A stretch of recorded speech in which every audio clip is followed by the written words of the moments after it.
Cái cá chép là nút nó nè, nút nó với nó nhằm chín à. Cái cá chép là đó, xem này nó. Gai liền gai thia, gai thia. Công ty cái nha. Không chừng nha, đầu lên đầu nữa, chỉ cá chép lại. Nếu tôi mà tôi chạy này vậy chỉ tôi. Tí luôn cầu nó tắt hầu à. Chỉ cá chép lại đi.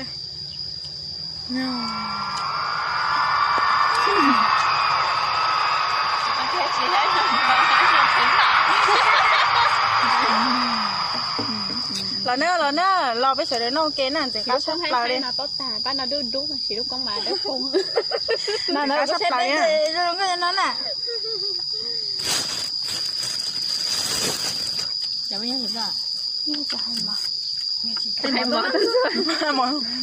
Đấy thì mình thấy rõ à? Dạ mình tên. Rồi trả lấy tên nó. Mồ dỗ, phải rồi dỗ.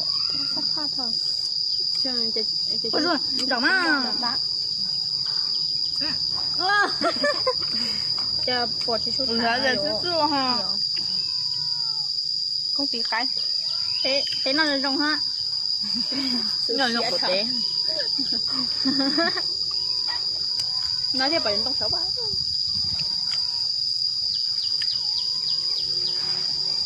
Đây lâm phong á. Không có lo. Không có. Tôi vẫn có cái sưng này. Không muốn tôi bé. Chỗ tôi mình nhỏ lo. Vẫn mà chỉ trống cơ nè. Không chọc. Không cọ. Cái nó ít tay của nó.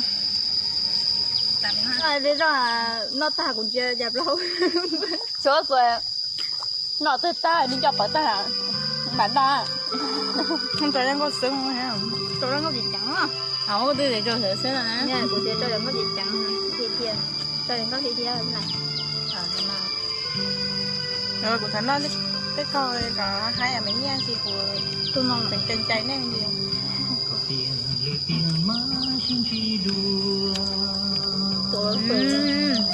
cho nó cho bắt chờ hay à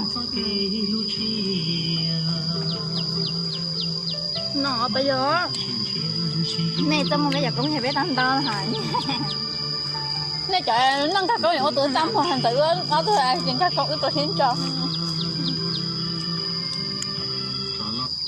như này nhá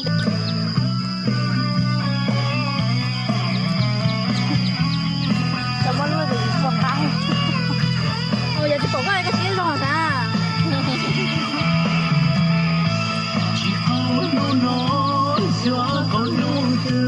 cho nó ngồi chỉ tóc luôn à giờ ôi trời nó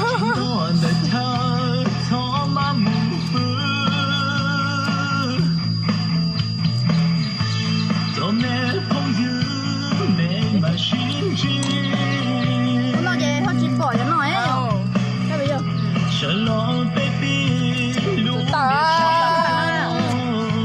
cái nhìn chạy lại cái làm sao nó không hiểu cũng hả như này nhá cho nhỏ đê cho nhỏ dê nó từ USB thôi à nó từ USB thôi đến để phải mở cái gì à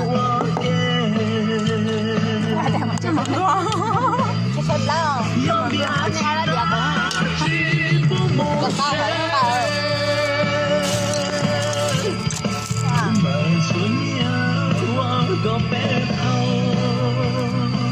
cụ ai đó ai chỉ cây ha